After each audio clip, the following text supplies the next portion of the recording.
peuple américain. Ce soir, votre gouverneur a souhaité nous rencontrer pour entamer des négociations. Des négociations qui n'ont pas été exprimées par votre dirigeant. La seule chose qu'il a su nous dire, c'est que nos lois mexicaines ne lui convenaient pas.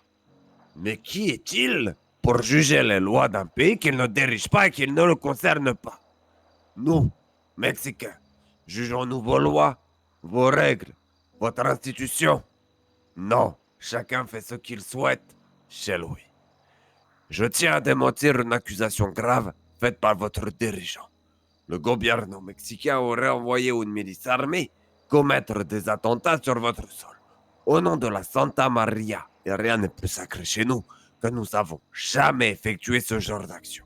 A contrario, rappelez-vous, cher Américain, ce que votre gouvernement vous a fait il y a de ça un mois, quand le RSPD a torturé les agents de la Guardia et a demandé à ce que l'on paye une rançon pour les récupérer. Croyez-vous que vous vivez dans une démocratie? Où sont vos lois prônées par vos dirigeants quand ils torturent mes agents? Ces actions américaines contre notre peuple nous a forcés à prendre en otage des Américains. Le gouvernement a-t-il pensé une seconde aux répercussions de faire de telles actions contre l'Américain? Non, tout simplement parce qu'ils se moquent de votre intérêt. Cela s'est confirmé dans les négociations pour votre libération où ils ont refusé de vous récupérer en disant « Tant pis pour eux, ils n'avaient pas qu'à aller à Américo ». Ensuite, nous avons interpellé 5 agents de la LSPD qui ont été limogés sur le champ par votre procureur. Interpellés à 2 pas du poste de la Guardia où ils avaient pris en otage un agent. Ils étaient, je précise, armés et en tenue. Il y a tout ça une semaine.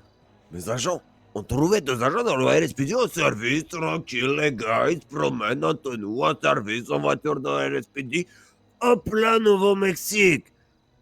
Et nous, on les a juste reconduits à la frontière, sans aucune vague. Alors nous, peuple mexicain, sommes-nous vraiment des terroristes? La réponse est évidemment non. On a nos lois, on a nos règles, propres à notre pays, et personne ne doit les juger. Vous devez les respecter, comme nous respecterons les vôtres. Un discernement que n'a pas votre gouverneur, puisqu'il attise la haine et la guerre entre nos 2 nations, en jugeant chaque Mexicain comme un terroriste ou un envoyé du gouvernement mexicain, afin de trouver un prétexte de guerre qui n'existe pas, et cela est très grave. Nous n'avons rien contre vous, Américains, ni contre votre institution.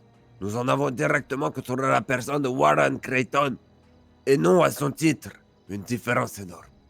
Vous avez au pouvoir un gouverneur qui bafoue les droits constitutionnels américains, en torturant, diffamant, tout ça de par son ego. Il nous a dit ouvertement qu'il traquera et tuerait, même si c'est contraire aux lois de ce pays. Alors je le dis devant vous, et cela n'aura rien à voir avec un souci géopolitique. Tu tortures, tu trahis, tu diffames, menaces, c'est contraire à nos lois. Nous traquerons ces gens-là, qu'ils soient LSPD ou SSS, gouverneur. Aucun de ces titres n'a de valeur pour notre pays. Avant l'arrivée de votre gouverneur, sachez que nous interpellions ces gens-là et on les remettait directement à votre procureur, qui se chargeait lui-même des sanctions afin d'éviter toute tension entre nos pays. Sauf que là, la différence est énorme. C'est directement votre gouverneur qui donne les consignes de torture, de traque, de meurtre prémédité contre notre peuple. Alors nous traduirons tous ceux qui exécuteront cela devant notre justice. Votre gouverneur souhaite augmenter la taxe de Mérico. Sachez que s'il le fait, nous ferons payer les visas de son honorar et nous taxerons au même pourcentage tout travailleur venant exercer à Mérico. Voulez-vous de cela, travailleur américain? Cette personne va mener à votre perte et cela risque de vous coûter très cher. Américain, vous avez le pouvoir de changer les choses. Destituer cet homme ou migrer à Mérico. Mais vous devrez respecter son peuple et ses lois.